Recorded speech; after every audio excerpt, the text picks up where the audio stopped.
Assalamualaikum guys, it's me Shai Farzana and welcome to another video.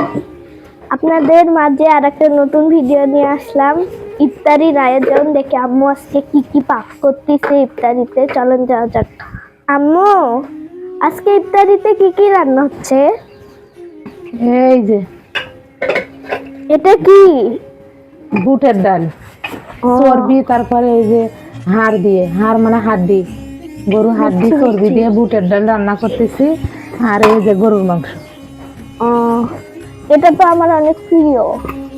এই দেখো না, অনেক সুন্দর দেখা যাচ্ছে। আমার তো এখনই খাইতে মনে হচ্ছে। বুটের ডালটা আমি রান্না করে নিছি।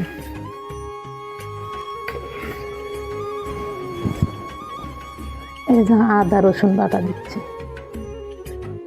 এটাকে একবারে বাটো?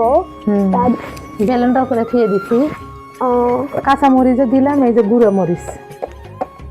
আব্বু তো অনেক ঝাল খায়। তোমার আব্বু লবণ ঝাল কম হলে চলে না। ভাত তো এরপরে তো ভাত খায় না। এই যে হলুদ দিলাম।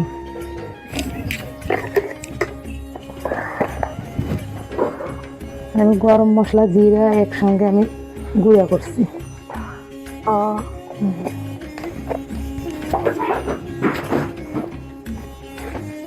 এটা কি? সরিষার তেল? তোমার গ্যাস খুব প্রেশার, সেই জন্য তোমার আব্বু সরষের তেল নিয়ে এসে এখন মাখাই দিচ্ছ। এরকম করে মাখিয়ে দিলে ভালো লাগবে। এখনই তো কত সুন্দর দেখা যাচ্ছে, রান্না হলে তাহলে কত মজা হবে। এই যে আমি সব কিছু দিছি, এর মধ্যে দিয়ে মেয়েকে পানি দিছি, দিয়ে এখন আমি এই যে ঢাকনা দিয়ে ঢেকে দিব। এখন আমি জাল দেব। আমি এখন এই ঢাকনাটা উঠালাম। এই যে আমার মাংস রান্না করা হয়ে গেছে।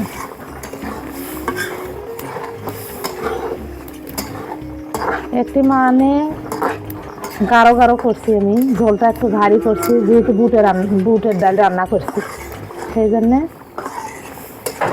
ঝোলটা আরও একটু শুকাবো।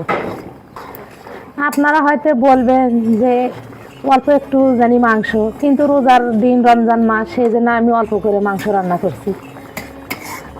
আর বুটের ডাল যেহেতু রান্না করা আছে, সেই জন্য মাংসটা আমি অল্প করে রান্না করছি।